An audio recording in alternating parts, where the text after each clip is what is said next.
या 26 जानेवारीला खरेदीचा फेस्टिवल रवींद्र वस्त्र निकेतन मध्येच. कल्याणी गडवाल साडी 495 मध्ये, पेशवाई सिल्क साडी 594 मध्ये, गर्ल्स वन पीस ड्रेस 333 मध्ये, कार्गो 6 पॅकेट 499 मध्ये, डिजिटल प्रिंटेड टी शर्ट फक्त 180 मध्ये. अशा अनेक असंख्य ऑफर्स एकाच छताखाली. फेस्टिवल सेल मध्ये खरेदी करणाऱ्या भाग्यवान ग्राहकांसाठी ₹1 च्या लकी ड्रॉ मध्ये कार जिंकण्याची सुवर्ण संधी, तसेच इतर अनेक आकर्षक बक्षिसे. ऑफर 22 जानेवारी ते 5 फेब्रुवारी, फक्त 15 दिवसांसाठी. आजच भेट द्या रवींद्र वस्त्र निकेतन, सलगरे, तालुका मिरज, जिल्हा सांगली.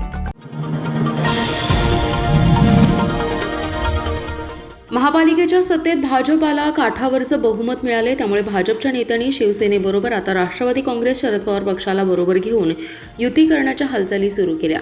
शरद पवार पक्षाकडून देखील विचारमंथन सुरू आहे. दरम्यान राष्ट्रवादी काँग्रेस शरद पवार पक्षाच्या एका नगरसेवकाने भाजपबरोबर आघाडी होऊ शकते असे संकेत देत जिल्हा परिषद आणि पंचायत समितींच्या निवडणुका झाल्यानंतरच महापालिकेत महापौर उपमहापौर निवडी होतील असा अंदाज देखील व्यक्त केलाय. त्यामुळे महापालिकेत अनैसर्गिक आघाडी होण्याचे संकेत आहेत. महापालिकेच्या निवडणुकीचा निकाल नुकताच लागला. यामध्ये 78 पैकी 39 जागा भाजपने काठावर जिंकत विजय मिळवलाय, पण बहुमतासाठी 1 जागा कमी पडते. तर महायुतीतील घटक पक्ष राष्ट्रवादी अजित पवार पक्षाला 16, तर शिवसेना एकनाथ शिंदे यांच्या पक्षाला 2 जागा मिळाल्या. याबरोबर काँग्रेसने 18, तर राष्ट्रवादी शरद पवार पक्षाला 3 जागा मिळाल्या. सत्तेसाठी महायुतीतील सर्व पक्ष एकत्र आल्यास त्यांचं संख्याबळ 57 वर पोहोचतं असे झाल्यात. महापालिकेत महायुतीकडे मजबूत बहुमत असणारे मात्र राष्ट्रवादी अजित पवार पक्षाला सोबत घेण्यावरून भाजपमध्ये मतभेद आहेत. भाजपने या 5 नगरसेवकांचा पाठिंबा घेतला तर भाजपचे संख्याबळ 44 वर जाणार आहे. भाजपसाठी हे मजबूत संख्याबळ आहे. त्यामुळे भाजपने राष्ट्रवादी काँग्रेस शरद पवार पक्षाच्या नेत्यांना सत्ता स्थापनेची ऑफर दिली होती. याबाबत लवकरच निर्णय होण्याची शक्यता आहे. दरम्यान सत्तेत भाजपबरोबर राष्ट्रवादी काँग्रेस शरद पवार पक्ष जाणार असल्याच्या चर्चा नव्याने सुरू झाल्यात. फक्त जिल्हा परिषद आणि पंचायत समितींच्या निवडणुका सुरू आहेत. या काळात जर पाठिंबा दिला तर अडचण येण्याची शक्यता आहे.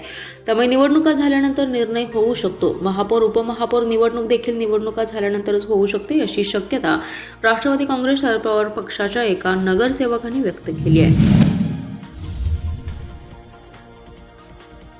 आगामी जिल्हा परिषद आणि पंचायत समिती निवडणुकांच्या पार्श्वभूमीवर वसंत पंचमीच्या शुभ मुहूर्तावर तासगाव आणि कवठेमहांकाळ तालुक्याच्या सर्वांगीण, समतोल आणि शाश्वत विकासाचा ध्यास घेणारा राष्ट्रवादी काँग्रेस पार्टी शरदचंद्र पवार पक्षाचा अधिकृत जाहीरनामा आमदार रोहित पाटील यांच्या वतीने प्रसिद्ध करण्यात आलाय. आधी लगीन कोंढाण्याचं अशी मिश्किल टिप्पणी करत आपल्या लग्नावर भाष्य केलं. तासगाव येथे आयोजित पत्रकार परिषदेवेळी ते बोलत होते.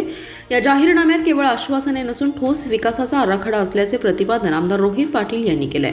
छत्रपती शिवाजी महाराज, नेताजी सुभाषचंद्र बोस व संत तुकाराम महाराज यांना अभिवादन करून विकासाचा वसंत फुलवण्याचा निर्धार व्यक्त करण्यात आलाय. महाविकास आघाडीच्या माध्यमातून निवडणुकीला सामोरे जाण्याची घोषणा करत अभिमानाने जनतेसमोर जाणार असल्याचंही स्पष्ट करण्यात आलं. हा मतदारसंघ सुज्ञ असून या 2 तालुक्यांमध्ये विकासाच्या मुद्द्यावरच निवडणूक होईल असा विश्वास व्यक्त करत सर्वसामान्य जनतेचे कल आपल्याच बाजूने असल्याचा दावा करण्यात आला. तासगाव शहरातील निवडणुकीत तब्बल 1491 बोगस मतदार होते. या निवडणुकीसाठी मांजर्डे, पेड, हातनोली, हातनूर, सांगली, सांगलीवाडी या ठिकाणाहून मतदार आणून 950 बोगस मतदान करण्यात आले. बंडखोर उमेदवार आणि क्रॉस वोटिंग तसेच धनशक्तीचा वापर झाल्याने त्याचा फटका आम्हाला बसला. त्यामुळेच आमचा पराभव झाला. अत्यंत साध्या घरातील उमेदवार आम्ही उभे केले तरीही आम्ही पराभव प्रामाणिकपणे स्वीकारलाय असं आमदार रोहित पाटील यांनी सांगितलं. सांगलीवाडीत भटक्या कुत्र्यांची संख्या वाढली आहे. गावातील ज्येष्ठ नागरिकांनी सकाळच्या वेळी फिरणं बंद केले. शाळेत जाणाऱ्या विद्यार्थ्यांवर देखील हल्ल्याचा प्रयत्न होत आहे. आयुक्तांनी तातडीने भटक्या कुत्र्यांचा बंदोबस्त करावा, अन्यथा आयुक्तांच्या दालनात कुत्री सोडू, वेळप्रसंगी जनहित याचिका दाखल करू असा इशारा राष्ट्रवादी काँग्रेस शरद पवार पक्षाचे नूतन नगरसेवक अभिजित कोळी आणि काँग्रेसच्या नगरसेविका अश्विनी कदम यांनी दिलाय. अभिजित कोळी म्हणाले, महापालिका क्षेत्रात भटक्या कुत्र्यांची दहशत मोठ्या प्रमाणात आहे. प्रशासनाकडून भटक्या कुत्र्यांवर कारवाई केली जात नाही. भटकी कुत्री पकडून नसबंदीचा फार्स केला जातो. भटक्या कुत्र्यांकडून सांगलीतील संजयनगर, 100 फुटी रोड, कोल्हापूर रोड आदी परिसरात हल्ले झालेत. एका बालकाला देखील जीव गमवावा लागला होता. शिवप्रतिष्ठानचे संभाजीराव भिडे यांना देखील कुत्र्यांनी चावा घेतला होता. त्यावेळी कारवाईचा फार्स करण्यात आला. भटक्या कुत्र्यांना आळा घालणं आवश्यक आहे. प्रशासन प्रमुख म्हणून आयुक्त सत्यम गांधी यांनी तातडीने ही पावलं उचलणं आवश्यक आहेत, अन्यथा महापालिकेत भटकी कुत्री आणून सोडू असा इशारा कोळी यांनी दिलाय. मानवतेची भावना दृढ करण्याचा संदेश देणारा महाराष्ट्राचा 74वा वार्षिक निरंकारी संत समागम शनिवार 24 ते सोमवार 26 जानेवारी दरम्यान सांगलीवाडी परिसरात आयोजित करण्यात आलाय. सद्गुरू माता सुदीक्षाजी महाराज व निरंकारी राजपिताजी यांच्या पावन सानिध्यात होणाऱ्या या भव्य आध्यात्मिक सोहळ्यासाठी देश विदेशातून लाखो भाविक सांगलीत दाखल होणार असल्याची माहिती महाराष्ट्र निरंकारी संत समागम कमिटीचे अध्यक्ष शंभूनाथ तिवारी यांनी दिली. शंभूनाथ तिवारी म्हणाले, सांगली परिसरात सुमारे 320 एकरांच्या विशाल मैदानावर हा संत समागम पार पडणार आहे. याकरिता देश विदेशातून सुमारे 3 लाख भाविक सहभागी होणार आहेत. समाजात वाढत चाललेला मतभेद आणि नकारात्मकतेला दूर करून प्रेम, एकत्व आणि मानवतेचा संदेश देण्याचा या समागमाचा मुख्य उद्देश आहे. प्रत्यक्ष उपस्थित राहू न शकणाऱ्या श्रद्धाळूंकरिता संत निरंकारी मिशनच्या अधिकृत संकेतस्थळावरून थेट प्रक्षेपणाची सुविधा उपलब्ध करून देण्यात आली आहे. समागमाच्या आयोजनासाठी 28 डिसेंबर 2025 पासून तयारीला वेग आलाय.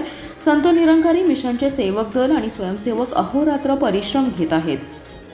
30,000हून अधिक स्वयंसेवक लंगर सेवा, आरोग्य सुविधा, सुरक्षा व्यवस्था, वाहतूक नियोजन, स्वच्छता, पार्किंग, मदत केंद्र आणि कॅन्टीन यांसह सर्व मूलभूत सुविधा पुरवण्यासाठी कार्यरत आहेत. समागमाच्या 3ही दिवशी सुमारे 2:30 ते रात्री 9 वाजेपर्यंत मुख्य सत्संग कार्यक्रम आहे. विविध श्रद्धाळूंचे प्रेरणादायी अनुभव, संत कलाकारांची भक्तिमय सादरीकरणे आणि सद्गुरू माताजींची प्रवचने यामुळे संपूर्ण परिसर आध्यात्मिक होणार आहे.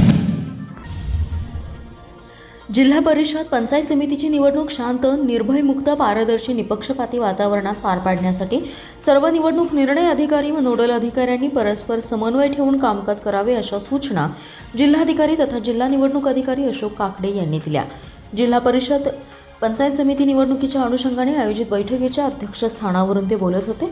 स्थानिक स्वराज्य संस्थांची निवडणूक कालावधीत आदर्श आचारसंहितेची काटेकोर अंमलबजावणी करण्याकडे संबंधित सर्व यंत्रणांनी कटाक्षाने लक्ष द्यावे असे सूचित करून जिल्हाधिकारी काकडे म्हणाले, यासाठी क्षेत्रीय स्तरावर FSTS, ST आणि VST अशा विविध पथकांच्या माध्यमातून कडक तपासणी करावी, त्याच्या योग्य त्या नोंदी घ्याव्यात, आचारसंहिता कक्षाने प्राप्त तक्रारींवर वेळेत कारवाई करावी, खर्च तपासणी पथकाने उमेदवारांच्या खर्चाची नोंदणी घ्यावी, सार्वजनिक ठिकाणच्या जाहिराती काढल्या किंवा झाकल्या गेल्या असल्याची खात्री करावी असं स्पष्ट केले.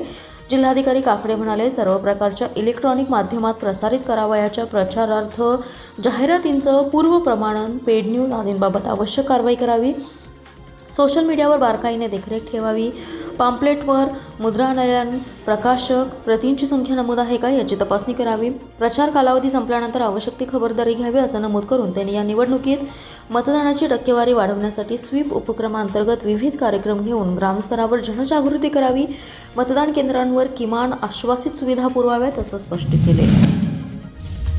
सांगली जिल्ह्यातील शक्तीपीठ महामार्ग जाणार आहे, त्याचे रेखांकन बदलण्यात येणार आहे. मात्र हे रेखांकन न बदलता जुने रेखांकन कायम ठेवून महामार्ग करावा अशी शेतकऱ्यांमधून मागणी होते. त्यामुळे जुना महामार्ग कायम ठेवावा अशी मागणी भाजपचे आमदार सुरेश खाडे, आमदार सुधीर गाडगीळ आणि शिवसेनेचे आमदार सुहास बाबर यांनी मुख्यमंत्र्यांकडे केली आहे. त्यांनी याबाबत मुख्यमंत्र्यांना निवेदन देखील दिले. मुख्यमंत्री फडणवीस यांनी शक्तीपीठ महामार्ग करण्याचा निर्णय घेतलाय. हा महामार्ग सांगली जिल्ह्यातील दुष्काळी तालुक्यातून जातो, पण कोल्हापूर जिल्ह्यातील शेतकऱ्यांचा विरोध होत असल्याने महामार्गाचे मूळ रेखांकन बदलण्यात येत आहे. नव्याने रेखांकन झाले असल्याचं देखील बोललं जातं. याला विरोध करण्यात येतोय. मूळ पूर्वीच्या रेखांकनानुसारच महामार्ग करावा अशी शेतकऱ्यांची मागणी आहे. मूळ महामार्गाचे रेखांकन हे तांत्रिक, भौगोलिक तसेच लोकहिताच्या बाबींचा अभ्यास करून केले गेले. त्यामुळे या महामार्गामुळे राज्यातील तीर्थक्षेत्रे, औद्योगिक केंद्रे तसेच ग्रामीण भाग याला जोडण्यात येणार आहे. राज्याच्या आर्थिक, सामाजिक आणि धार्मिक पर्यटन विकासाला मोठी चालना मिळणार आहे. शेतकऱ्यांच्या भावना लक्षात घेऊन शक्तीपीठ महामार्गाचे मूळ रेखांकन कायम ठेवावे आणि कोणताही बदल करू नये अशी ठाम मागणी आमदारांनी मुख्यमंत्र्यांकडे केली आहे. सन 2025 ते 2026 या चालू गळीत हंगामाकरिता ऊसतोडणी मजूर पुरवण्याच्या आमिषाने मिरज तालुक्यातील मौजे डिग्रज येथील एका शेतकऱ्याची 9,06,000ची फसवणूक केल्याचा प्रकार उघडकीस आला. तर सदर फसवणुकीची घटना ही 5 मार्च 2025 ते गुरुवार दिनांक 22 जानेवारी या कालावधीत घडली आहे. या प्रकरणी बाळासाहेब रावसाहेब पाटील यांनी सांगली ग्रामीण पोलिसात फिर्याद दिली आहे. त्यांच्या फिर्यादीवरून पोलिसांनी संशयित मुकादम कैलास रामसिंग चव्हाण याच्यावर फसवणुकीचा गुन्हा दाखल केला आहे. बाळासाहेब पाटील हे आपल्या कुटुंबियांसह मिरज तालुक्यातील मौजे डिग्रस गावामध्ये राहत असून ते शेती करतात. संशयित मुकादम कैलास चव्हाण याच्याशी बाळासाहेब पाटील यांची ओळख झाली होती. याच कालावधीत बाळासाहेब पाटील यांचा विश्वास संपादन करून सन 2025 ते 26 या चालू हंगामासाठी 10 जोड्या असे एकूण 20 मजूर पुरवण्याचं आश्वासन कैलास चव्हाण यांनी दिलं होतं. यासाठी नोटरी करार करून बाळासाहेब पाटील यांच्याकडून मौजे डिग्रज आणि जिल्हा मध्यवर्ती बँक येथे 9,06,000 रुपये ऑनलाईन बँक खात्यावर घेतले. पैसे देऊनही संशयित चव्हाण यांनी ऊसतोडणी मजूर पुरवले नाहीत, तसंच घेतलेले पैसे परत दिले नाहीत.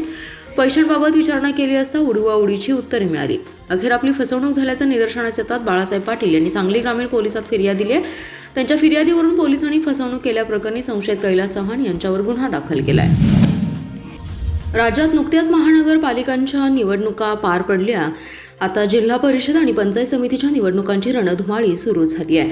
उमेदवारांची अर्ज भरण्याची प्रक्रिया सुरू आहे. दरम्यान सांगली जिल्ह्यातील वाळवा तालुक्यातून एक धक्कादायक घटना समोर आली आहे. वाळवा तालुक्यातील एलूरमध्ये स्वर्गीय राजाराम बापू पाटील यांच्या फोटोला टाचण्या टोचल्याचे आणि फोटोवर लिंबू ठेवल्याचं आढळून आलंय. या घटनेमुळे परिसरात खळबळ उडाली आहे. स्वर्गीय राजाराम बापू पाटील हे माजी मंत्री जयंत पाटील यांचे वडील आहेत. नुकत्याच महानगरपालिका निवडणुका पार पडल्या असून आता राज्यातील प्रमुख जिल्ह्यांमध्ये जिल्हा परिषद निवडणुका पार पडत आहेत. या निवडणुकीच्या निमित्ताने सत्ताधारी आणि विरोधी दोन्ही बाजूने जोरदार प्रचार सुरू आहे.